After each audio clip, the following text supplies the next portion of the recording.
Bienvenue au troisième épisode. Tu sais qu'est-ce qu'on pouvait pas faire avec nos doigts en VR dans le premier épisode? En fait, un doigt. C'était 1 ou 5. Ouais. Fait que pour tous les épisodes entre les deux, on les fait pas en VR. Et c'est donc le troisième épisode de Port du casque obligatoire. Cette semaine, on se bouge le casque. Mais oui! Donc, on va parler des systèmes de locomotion en réalité virtuelle. La fois la plus abstraite à parler dans un podcast, c'est de parler de déplacement dans un environnement qui n'existe pas. Ben, regarde, on va stipuler immédiatement. Quand on a commencé le show, c'était que le problème qu'on voyait, c'est que tout le monde qui parle de VR, il n'y a pas de plateforme pour ceux qui connaissent le VR. Il n'y a pas de place où on parle des choses qui nous affectent. Ben, en étant en connaissance de cause un peu. Exact. Le fait qu'on a des discussions, on a des réflexions qui viennent à force de connaître le VR puis les particularités de ça, qui sont mauditement abstraites pour tout le reste du monde qui disent ouais, c'est comme un jeu vidéo. Il y a plus à ça. C'est comme une caméra. Ouais, pas tant non plus, c'est pas juste ça, il y a d'autres choses. Puis un des points les plus importants qui génère le plus de discussions depuis le tout début, c'est la façon de se déplacer en VR. Ouais, parce que ce qu'il faut comprendre, dans le fond, pour commencer la discussion, c'est que le réflexe de tout le monde, c'est de dire bon, ben, fine, tu veux jouer un FPS en VR, un first-person shooter, c'est facile. Tu vas bouger avec un joystick, tu vas te déplacer pareil comme dans un FPS, et tout va bien aller. Et non, tout ne va pas très bien. Et tout le monde se transforme en fontaine de vomi. Tout le monde vomit partout. Ouais, parce que, puis, il y a quand même deux grands clans, en fait, dans tout ça. Soit le monde aime la locomotion libre, qu'on va appeler, ou le téléporting. C'est pas mal les deux grandes familles. Même la locomotion libre, ouais, c'est un terme qui pas le bon terme. Ça me fuck un peu parce que ça sonne positif. Mais bref, dans le fond, ça, c'est qu'on a appris avec le temps que y a moyen quand même de mitiger la nausée. Évidemment, la solution numéro 1, c'est la téléportation. Parce que ce qui cause le motion sickness et les nausées, c'est vraiment du déplacement artificiel que ton cerveau n'arrive pas à capter ce qui se passe. En général, tu sais, quand tu es debout, là, mettons, j'ai un exemple, j'ai un jeu de golf, c'est Golf Club, je pense qu'il s'appelle. Ouais. Tu peux embarquer sur un kart de golf là-dedans. Mais tu sais, t'es pas supposé, ton cerveau comprend pas que quand tu es debout, puis le kart de golf se met à avancer comme une auto, qu'est-ce qui se passe, puis t'as comme un réflexe de partir par en arrière, mais c'est un peu le concept du motion sickness, c'est que le mouvement est artificiel. Le cerveau n'arrive pas à focusser vraiment sur la bonne information. Il y a plusieurs explications à ce qui cause le malaise puis le déséquilibre. C'est distrait de base, là, mais ouais. Mais en gros, essentiellement, c'est que ce que tu vois est différent de ce que ton corps perçoit. Ouais. Peu importe si c'est pour des raisons physiomécaniques, probablement pas un vrai terme, mais l'idée que ton corps bouge pas vraiment. Trademark, c'est le cas. Là. On va faire des t-shirts! Mais bref, pour des raisons que ton corps n'est pas vraiment en train de bouger, puis soudainement, tous les stimuli visuels ils disent que tu bouges. Puis aussi les mouvements qui sont non naturels. C'est quelque chose qu'ils se sont rendus compte rapidement. Le monde se sont dit que il y a plein de mouvements que tu peux faire, il y a plein de déplacements artificiels que tu peux faire qui fonctionnent correctement, qui ne donnent pas de malaise. Mais il y en a d'autres qui marchent juste pas parce que notre corps est juste pas prêt à ça. Parce que c'est sûr que le premier réflexe que l'industrie a eu, ça a été de faire ce qu'on fait dans les jeux vidéo depuis 30 ans. Comme tu disais, un joystick en avant, tu avances en avant, puis tu te déplaces. Puis c'est une façon de faire, mais c'est probablement la moins bonne des façons en VR parce que c'est pas comme ça que un jeu VR se joue ou se vit. Là. Puis il y en a qui ont compris, ce qu'ils voulaient comprendre. Skyrim VR a beaucoup de succès, Fallout VR a beaucoup de succès. Doom VR, de VFR. Doom par contre, Doom VFR fait quelque chose de différent. Un petit peu, ouais, c'est vrai. Mais les deux premiers, Skyrim et Fallout, ils ont pris la technique 101, c'est-à-dire remplace le joystick droit de la manette par ta tête, puis remplace le curseur de la souris par ta manette essentiellement, puis voilà, t'as un jeu en VR, tout le monde est content. Ouais. Bon, il y a moyen que si tu bouges pas bien vite, ça marche, là, ça cause pas de malaise, mais c'est tellement pas des expériences VR satisfaisantes quand tu compares à des expériences natives. Là, on parle pas de locomotion en soi, là, non. Mais c'est juste la méthode où est-ce qu'il y a le moins d'efforts possible pour créer une expérience VR. Là, parce que ta tête n'est pas une caméra non plus. C'est pas ça le concept, c'est que t'es dans l'environnement, t'es pas une caméra. T'es un acteur de l'environnement autour de toi. Fait que... La présence. C'est ça, exactement. La présence est... Budget Cut, fait une très bonne présence de son environnement d'ailleurs. Si vous cherchez un jeu excellent à jouer là, qui est sorti récemment.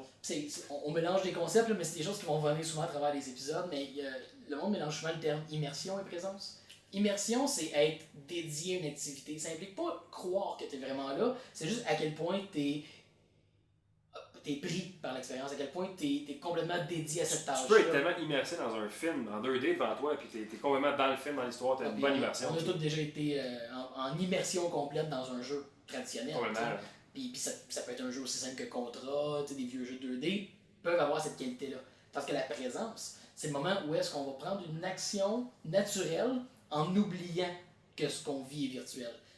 Exemple, tasser de la neige qui tombe dans un jeu en VR, parce que tu oublies que c'est pas quelque chose que tu peux faire.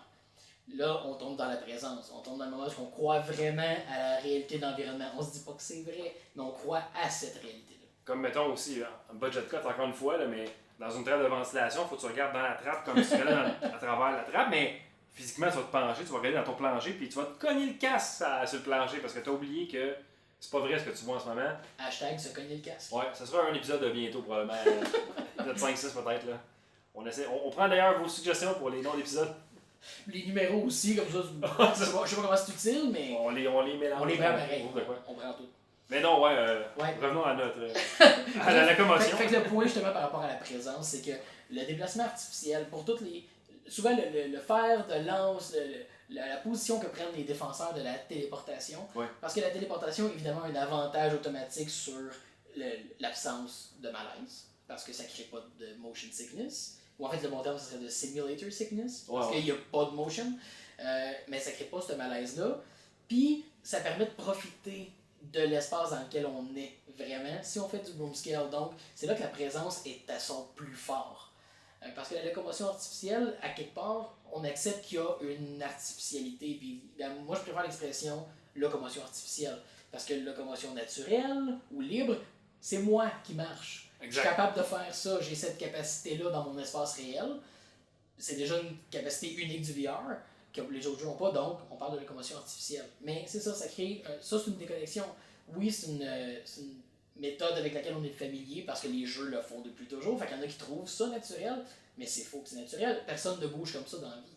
Non, c'est ça. Là. On bouge pas comme un joystick. Si tu penses à comment tu bouges dans un FPS, là, tu te tasses de côté de même. En général, tu glisses pas comme quand tu te déplaces aussi. Là, il y en a qui appellent ça sliding locomotion. J'haïs pas ça, c'est pas méchant parce que c'est le feeling que t'as aussi dans l'espace, que tout glisse. Mais ça peut fonctionner dans certains cas, le sliding locomotion ou la locomotion libre, ou appelez-le comme vous voulez. Là. On vient souvent à ce jeu-là, mais Rec Room. Parce qu'on était tous les deux genre anti natural locomotion, anti artificial locomotion. Mais pas tant anti, mais moi ça me crée un malaise. J'ai tant préféré le téléport. Là, parce que téléport, tu sais, c'est. Faut enlever la conception que c'est juste déplacement par téléportation. C'est que ton room scale va se déplacer avec toi. Ouais. Ton 2 mètres par 2 mètres dans lequel tu joues va se téléporter ailleurs. Fait que tu vas quand même pouvoir te déplacer physiquement à l'intérieur de ta zone. C'est juste que tu déplaces ta zone, dans le fond, dans laquelle tu vas te promener. C'est pas parfait non plus. Là. S'il y a des jeux qui font pas de la compensation pour les téléportations, tu peux te téléporter à côté d'un mur. Ouais. Puis là, tu es dans le milieu de ton espace, mais tu peux pas te déplacer parce que tu es trop proche du mur. Il y a des jeux qui l'utilisent à leur avantage de tricher avec ça. Puis il y en a d'autres qui le font pas du tout, puis que ça fait partie de la mécanique. Ouais. Mais c'est pas sans ses défauts, même d'immersion, de présence, la téléportation. Là. Loin de dire que c'est une solution parfaite, à part pour ceux qui trouvent ça plus immersif. Mais justement, comme tu disais, Rec Room... ont sorti eux aussi un Battle Royale parce que c'est dans l'air du temps, ça a l'air de faire une Battle Royale. Mais ils m'ont convaincu. Mais moi aussi, le pire, c'est au début, je le faisais en téléportation, puis eux autres, ce qu'ils font, c'est que dans le jeu, tu peux pas te téléporter à l'infini sans arrêter. Tu as un respawn period, là, un peu, là, un cooldown à avoir. Fait ce que la commotion libre aura pas dans le jeu. Ouais. Puis en plus aussi, quand tu te rends compte que tu tombes dans un... Si l'environnement est très grand, la téléportation, c'est pas agréable. Parce que tu fais juste te téléporter sans arrêt, surtout avec un délai. Ça brise l'immersion.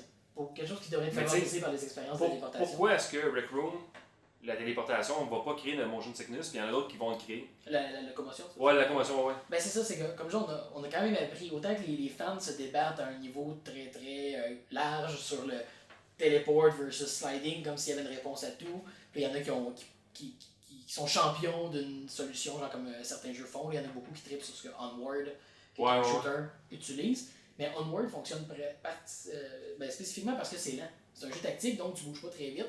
Ça aide à mitiger le malaise. Rec Room est quand même plus entre les deux, mais il respecte quelques-unes des grandes règles pour pas causer de malaise. Tu bouges jusqu'à ce que tu regardes. Ouais, fait que tu te fais pas déplacer de côté. Ça c'est un bon point, ça c'est vrai. Parce que... En fait, c'est pas ce que tu regardes, c'est ce que tu pointes avec ta manette. Mais t'es toujours conscient de la direction dans laquelle tu vas te déplacer. Tu te fais jamais déplacer par des forces externes. Tu vas jamais comme je m'en vais à droite, l'autre m'en va à gauche, ça va te... Ouais, ou genre, tu mangeras pas un tir qui va te propulser, ou il n'y a pas quelque chose d'autre qui va te déplacer. T'es toujours en contrôle d'où tu vas, t'es conscient. Ça l'aide beaucoup. La vitesse est relativement modérée aussi. c'est toujours une bonne chose. Puis il offre des options de confort là, pour ceux qui sont plus sensibles. Donc il y a le vignettage qui va rajouter un espèce de cadre alentour de l'image. Ouais, puis on l'a, en fait, quand on commence la partie de Rec Room en Battle Royale, t'es sur un genre de deltaplane. Puis si tu swings d'un bord puis de l'autre, ça va devenir noir pour justement éviter le motion sickness. Je pense que Wipeout fait ça aussi là, sur PSVR. La plupart des jeux vont offrir le vignettage parce que depuis le début, c'était Ubisoft, je pense, qui était dans les premiers qui avaient découvert ça avec le jeu où on est un aigle. Ouais, Eagle Flight. Eagle Flight, ouais. C'est ça, ils se sont rendus compte que si on faisait une vignette, vu que ça crée comme quelque chose de fixe à ton œil, qui voit dans cette périphérie, ça mitige, encore une fois, le malaise, mais c'est pas 100%, je peux pas compter là-dessus. Fait que Rec Room, pour éviter tout doute, si t'es le moindrement susceptible à un malaise, Téléport. t'as le mode télé pour regarder. Ah oui, c'est vrai. Ça, c'était les premiers à l'avoir fait, c'était Minecraft. Que dans le fond, si on est dans un déplacement artificiel, dans un véhicule, parce que là, c'est plus les mêmes règles qui s'appliquent que le déplacement à pied. Dans le fond, la réalité réduit à une télé. On est assis dans un salon et on regarde une télé, donc tout se passe comme sur une télé virtuelle. C'est jouer en 2D, en VR, dans le fond, un peu. Là, exact. Fait que ça évite tous les malaises parce que c'est un petit cadre devant nous puis tout est statique. Ouais, exactement. Fait que mais ça, c'est tout, on est à cette étape-là présentement du VR. C'est ça que je veux pas que. En ayant des porte-étendards de la locomotion artificielle, puis il commence à gagner du terrain. Il y a de plus en plus de jeux sérieux qui vont vendre beaucoup, qui l'utilisent. Mais moi, mon concern, c'est que le monde devienne confortable avec ça, puis accepte ça comme étant la meilleure solution qu'on n'aura jamais. On est au début, là, ça fait juste 2 ans qu'on a du VR. On est quoi, première, deuxième génération en ce moment de VR? Essentiellement première génération. Première génération. J'ai lu un article qui disait que c'est souvent en troisième génération que les consoles, les concepts commencent à être acceptés. Fait on a encore beaucoup de chemin à faire, puis il ne faut pas que ils se rangent dans une case, puis ok, ben tout va finir par être free locomotion ou tout va être teleport. Ou... Ça a pris jusqu'à quand avant qu'on aille, même sur PC, là, parce que si je vais sur console, c'est pire, mais les contrôles standards d'un first-person shooter, parce qu'évidemment, le VR se rapproche le plus de tous les jeux en première personne. Ouais, bon, parce que c'est en première personne, la plupart du temps. Donc, sur PC, avant qu'on ait le mouse aim, avant qu'on se dise viser avec la souris, c'est une bonne idée. Ça a pris quoi, Quake? Ouais, Quake, Duke Nukem l'avait des options. Mais c'est ça, mais avant ça, ça n'avait même pas traversé l'idée de personne que ça pouvait être une bonne idée. Puis là, sur les consoles, avant GoldenEye, personne ne croyait vraiment au FPS sur console. Puis ça a pris Halo avant de rendre le FPS comme à la maison sur console. Ouais. Ça fait, il y a eu des années de gaming, puis il y en a eu des FPS avant ça sur d'autres plateformes. Il y en a eu des très mauvais avec des mauvais concepts, des mauvais contrôles. Puis faut laisser autant à ces idées-là de faire leur chemin.